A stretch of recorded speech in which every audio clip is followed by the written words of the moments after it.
صحابہ کرام، یہ جو سلسلہ آج عالمی مجلس تحفظ ختم نبوت کی عمارت کا، یہ تسلسل ختم نبوت کے تحفظ کا، یہ 1400 سال سے زیادہ عرصہ گزر چکا، جناب صدیق اکبر رضی اللہ تعالی، میرا خیال آپ تھک چکے ہیں، تھک گئے ہیں،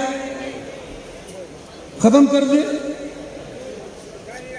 ابھی انشاءاللہ الرحمن میرے 20 منٹ شروع ہونے والے ہیں، ابھی تو میں تمہید باندھ رہا ہوں جی۔ مجھے قاضی احسان صاحب نے پیغام دیا ہے کہ آپ کے خطاب کا ٹائم 20 منٹ ہے، جب خطاب شروع ہوگا میں بتاؤں کہ یہاں سے شروع ہونے لگا ہے، تو پھر آپ نے 20 منٹ کا ٹائم بھی دیکھنا ہے۔ آپ سارے گھبرا گئے کہ پتہ نہیں بننا دیکھیے، میں انشاءاللہ بالکل چھوڑ رہا ہوں آپ کو بہت جلدی، توجہ فرمائیں۔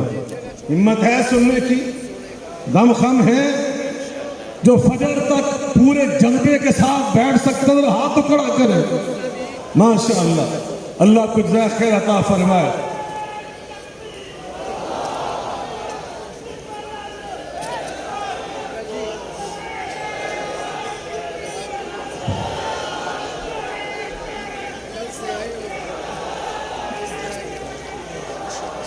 تو میں عرض کر رہا تھا یہ تسلسل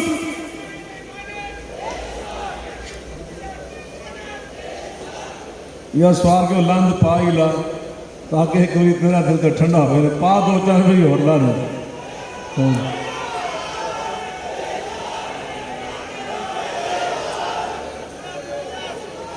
اور سب مل کر ایک ہی بار ڈالو نا یار، سب بالکل زور ان پہ لانا ڈالو۔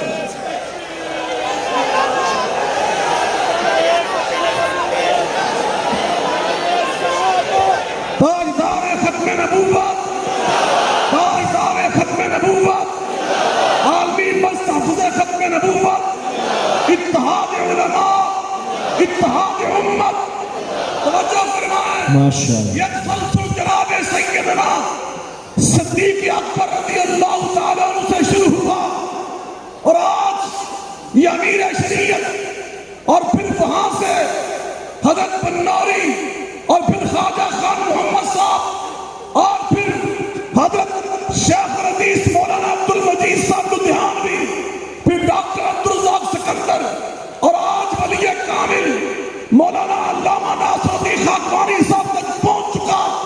انشاءاللہ یہ قیامت تک تسلسل جاری رہے گا انشاءاللہ۔ اور میں جوش خطابت میں نہیں کہہ رہا، رسول اللہ کی حدیث پاک ہے۔ حضرت مفتی حسن صاحب شیخ الحدیث تشریف فرما ہے، دیگر اساتذہ حدیث موجود ہیں۔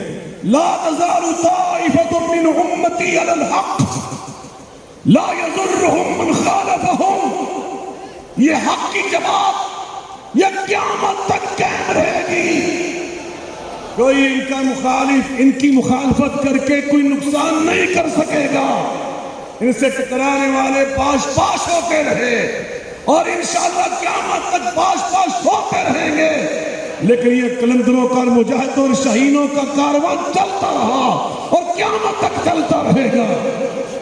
لیکن توجہ فرمائیں، ہمارے اسلاف نے اللہ فرماتے ہیں کہ نقش قدم پر چلو، یہ تمہارے لیے ہدایت ہے، یہ کامیابی کا راستہ ہے۔ ان کے نقش قدم کیا تھے؟ ہر دور کی جو ضرورت تھی، توجہ سے اس میری بات کو سنیے، ہر دور کی، ہر زمانے کی، ہر حق کی جو ضرورت تھی، ہمارے اسلاف نے اس کو ملحوظ رکھا، اس کو سامنے رکھا، اس کے تقاضے پورے کیے۔ پھر اللہ پاک نے مسبب الاسباب نے ان اسباب کو اختیار کرنے کی برکت سے ان میں خیر نازل فرمائی، برکت نازل فرمائی، اور بالآخر یہ ہمارا کامیابیوں کا سفر جاری و ساری رہا۔ اور آج جناب نگر جو ربوہ سے جناب نگر بن چکا، اور ربوے اور جناب نگر کے اندر اتنا بڑا ختم نبوت کا مرکز قائم ہو چکا، یہ ایسے نہیں ہوا۔ ہمارے اسلاف نے ہر دور کی ضرورت کو سمجھا، ملحوظ رکھا، اور وہ کیا تھا؟ آج اس ضرورت کو سمجھنے کی ضرورت ہے۔ میں یہ عرض کرنا چاہ رہا ہوں، آج اگر ہم اپنے دشمن کو نہیں پہچانیں گے تو ہمارا فیض غلط طرف جائے گا۔ اگر ہم سمت صحیح اختیار نہیں کریں گے تو ہمارا سفر کسی اور طرف ہوگا۔ نبی پاک علیہ الصلوۃ والسلام نے فرمایا کل ہذہ، اللہ نے اعلان کروایا کل ہذہ سبیلی ادعو الی اللہ علی بصیرہ انا ومن اتبعنی۔ ان قائدین میں بصیرت اور فراست ہے۔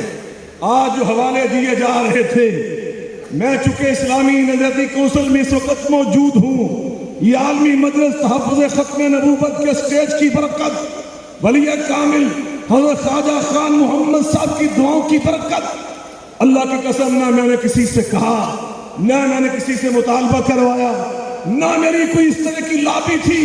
مجھے تب پتا چلا جب ٹیلی ویژن پر اعلان ہو رہا تھا، میرا نام بھی اس میں شامل ہو چکا تھا۔ میں بتانا چاہتا ہوں میں اس کے جلسات پہ جا رہا ہوں اور آپ کو یقین دلانا چاہتا ہوں انشاءاللہ جب تک خواجہ خان محمد کے یہ روحانی بیٹے، جب تک علامہ ناصر الدین کے روحانی بیٹے وہاں موجود ہیں، کسی ماں کے لال کو جرت نہیں ہے کہ ختم نبوت سے غداری کا تصور بھی ہو سکے۔ ماشاءاللہ ماشاءاللہ۔